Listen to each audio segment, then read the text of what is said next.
Bien-aimés dans le Seigneur, je vous salue au nom de notre Seigneur et Sauveur Jésus-Christ de Nazareth. Je suis content encore de vous revoir ce matin, cet après-midi, ce soir, ça dépend de l'endroit où tu vis. Ce soir, je médite un peu sur le livre de Genèse, au chapitre 1, le premier verset. Bien-aimé, dans ce chapitre, je vois 6 fois cette phrase se répéter. Et Dieu vit que cela était bon. Et une 7e fois, la Bible dit, cela était très bon. Bien-aimé, là le contexte c'est la création. Dieu est en train de créer et il est en train de faire l'auto-évaluation. L'auto-évaluation.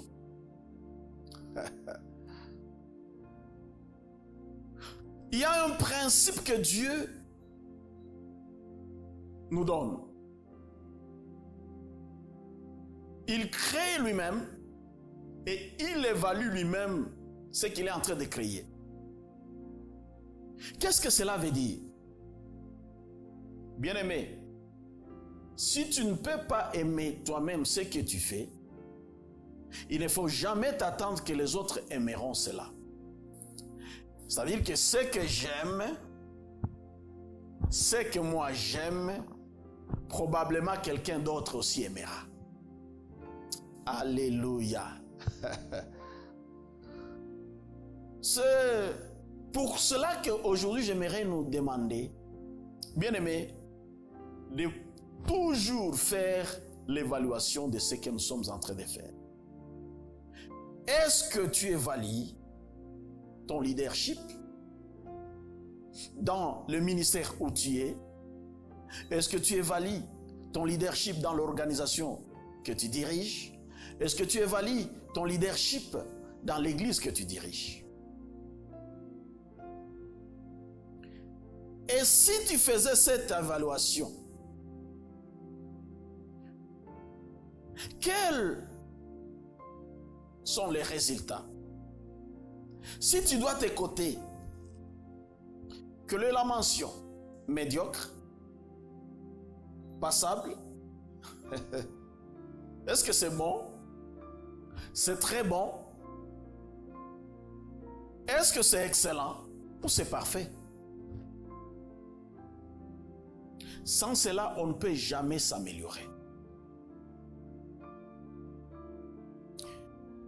Mais maintenant, bien-aimé, il peut t'arriver que quand tu fais cette évaluation, tu trouves que le tableau est totalement sombre. Tu es misérable. Tu n'as pas de joie.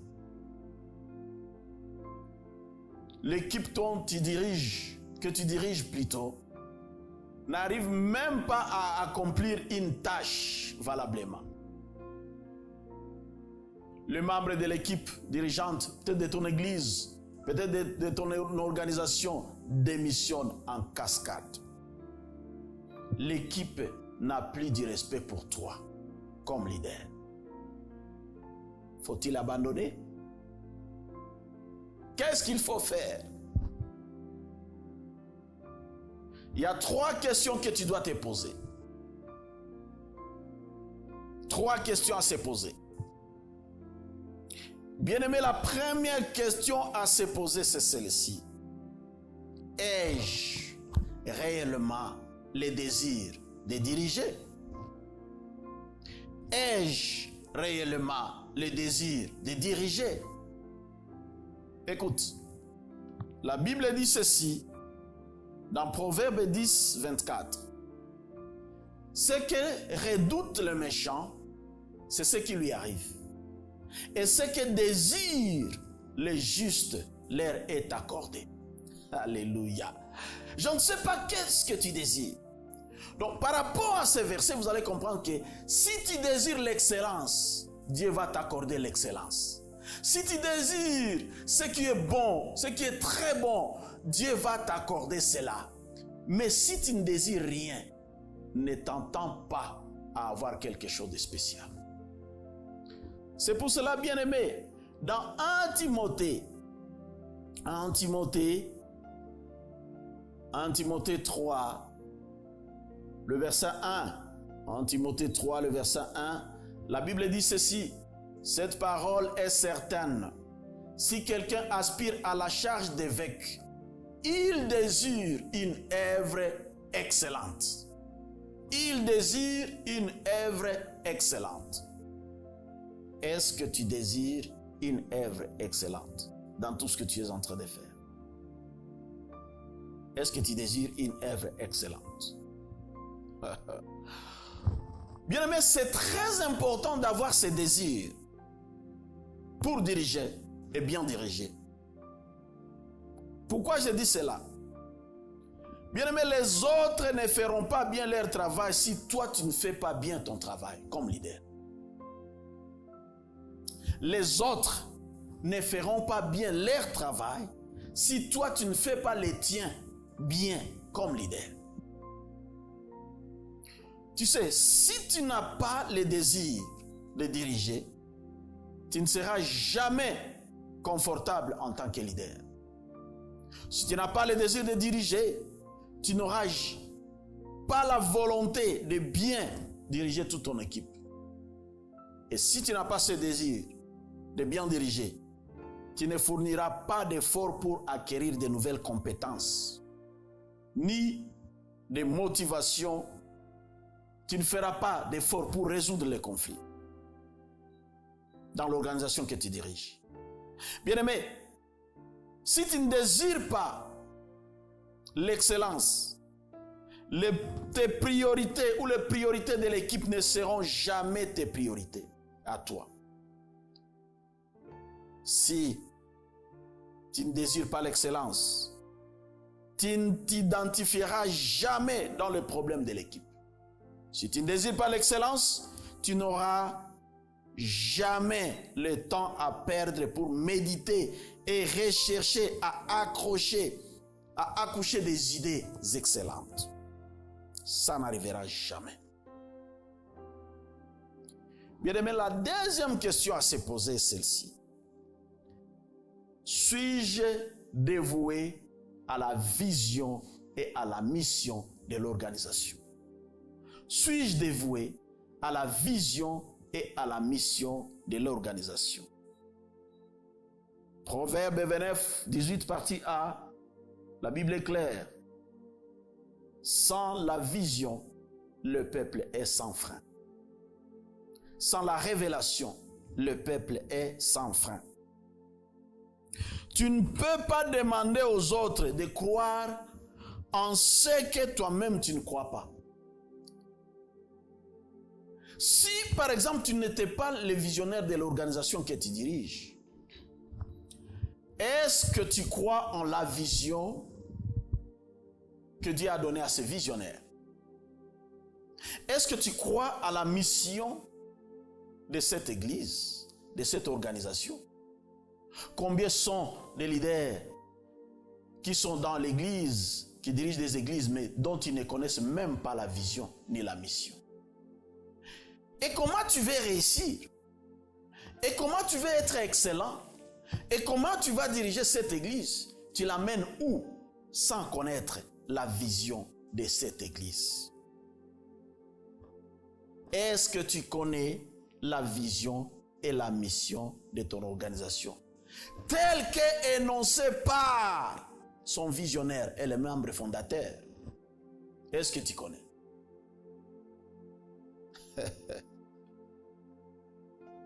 Connaître ce que l'on fait est différent de connaître la vision et la mission. Tu peux savoir qu'il faut prêcher dans une église, mais tu ne connais pas la vision et la mission de cette église.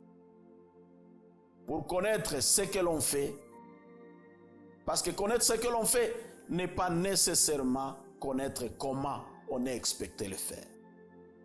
Quand tu connais la vision et la mission, tu sauras comment te comporter, comment faire ce qu'on est censé faire et amener l'organisation à sa destinée.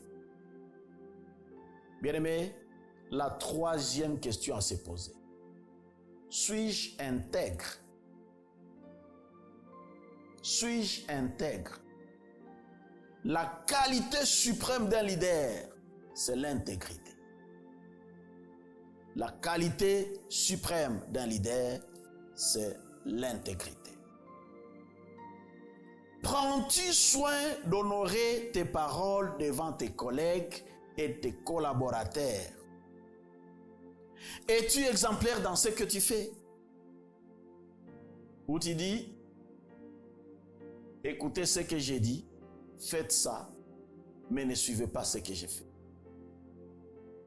Paul a dit, soyez mes imitateurs tels que je le suis de Christ. Tu peux dire ça à tes brebis, tu peux dire ça à tes collègues. Est-ce qu'ils ont quelque chose à imiter de toi? Il faut noter, bien aimé, que les leaders intègres sont sincères. Ils reconnaissent leurs limites. Ils acceptent leurs erreurs. Et ils disent la vérité. Est-ce que tu connais tes limites? Tu sais, si je connais mes limites, je saurais courir dans mon couloir et laisser d'autres couloirs à d'autres personnes. Un leader sincère, c'est un leader qui est cohérent. Traite-t-il les gens d'une façon égale? Travailles-tu plus pour que tes subalternes se soumettent aux lois et aux expectations de l'organisation? Un leader sincère, un leader plutôt fidèle, c'est un leader qui a la substance. Devenir intègre, il devient intègre dans tous les aspects de sa vie, dans tous les aspects de ce qu'il est en train de faire. Alléluia. Es-tu intègre? Suis-je intègre? Gardes-tu les secrets professionnels? Pourquoi les gens ne te respectent plus? Gardes-tu les secrets professionnels? Est-ce que tu ne critiques pas? Tu ne fais pas les commérages? Tu ne critiques pas tes collaborateurs devant les fidèles, devant d'autres collègues? Qu'est-ce que tu fais? Faire ce qui est bien par l'équipe et pour ses propres intérêts, c'est tellement important, cher bien-aimé. Est-ce que tu donnes le crédit à ceux qui le méritent? Ceux qui font du bien dans l'organisation, dans ton église, est-ce que tu les félicites? Prends-tu soin de développer tes subalternes dans tout ce que tu fais, de les promouvoir? Parce que, bien aimé, ce n'est pas facile de rester dans une organisation où on ne s'améliore pas. Maintiens-tu une communication claire et transparente avec tes collaborateurs? Bien-aimé, Psaume 37. Psaume 37. Je vais lire. Au verset 18, la Bible dit, « L'Éternel connaît les jours des hommes intègres, et ils sont rassasiés au jour de la famine. » Alléluia. Il connaît les jours des hommes intègres. Et les hommes intègres, même quand il y a la famine, et ils sont rassasiés. Je conclue en te posant la question encore. Est-ce que tu fais l'auto-évaluation de ton ministère, de tout ce que tu fais? Je t'ai dit 3 choses. Désire le travail que tu fais. Désire l'excellence dans cela. Ce sont ceux qui désirent cette excellence qui parviennent à l'excellence. Notre Dieu n'est pas un Dieu de fainéant. C'est un Dieu d'excellence. Il a évalué lui-même ce qu'il faisait. Ce qu'il créait, il évaluait lui-même. À chaque moment qu'il terminait de créer une chose, il disait, je vois que ceci est bon. Et quand il a créé l'homme, il a dit que voici c'est très bon. Et c'est seulement après avoir prononcé le mot très bon qu'il dit, je vais me reposer. Quand tu vas te reposer de ton organisation, tu vas laisser cette organisation dans quelles conditions? Est-ce qu'on peut dire que c'est très bon ou tu vas léguer le chaos à ceux qui viendront après toi? Qu'est-ce que tu vas léguer? Nous devons léguer l'excellence. Que Dieu vous aide et que Dieu m'aide comme des leaders. Léguons aux générations futures de l'excellence et non le chaos. Ciao.